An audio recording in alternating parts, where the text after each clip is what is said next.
এই সমস্যাটিতে বলা হয়েছে ৯,১৯৫ টাকা এ, বি ও সি এর মধ্যে এমন ভাগে ভাগ করা হলো যাতে তাদের প্রাপ্ত টাকা থেকে যথাক্রমে ৪৫ টাকা, ৬০ টাকা ও ৯০ টাকা নিয়ে নিলে বাকি টাকার অনুপাত 2:3:4 হয়।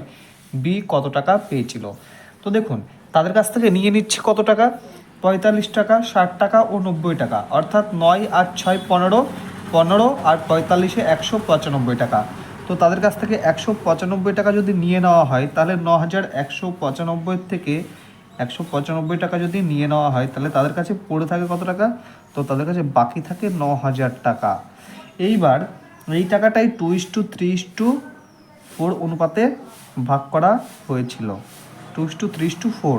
তো দেখুন, তো তাদের মধ্যে ভাগ করা ছিল 2 টাকা, 3 টাকা ও 4 টাকার অনুপাতে। 3 আর 2 5, 5 আর 4 9।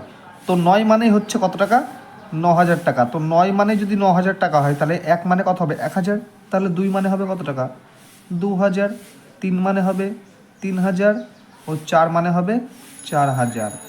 এবার জানতে চেয়েছে বি কত টাকা পেয়েছিল। তো বি এর অনুপাত তো 3 হচ্ছে বি এর মান। তাহলে বি পেয়েছিল 3,০০০, আর তার কাছ থেকে আগে নিয়ে রাখা হয়েছিল কত টাকা?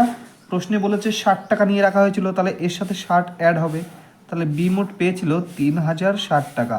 তো এই প্রশ্নের উত্তর হবে ৩,০৬০।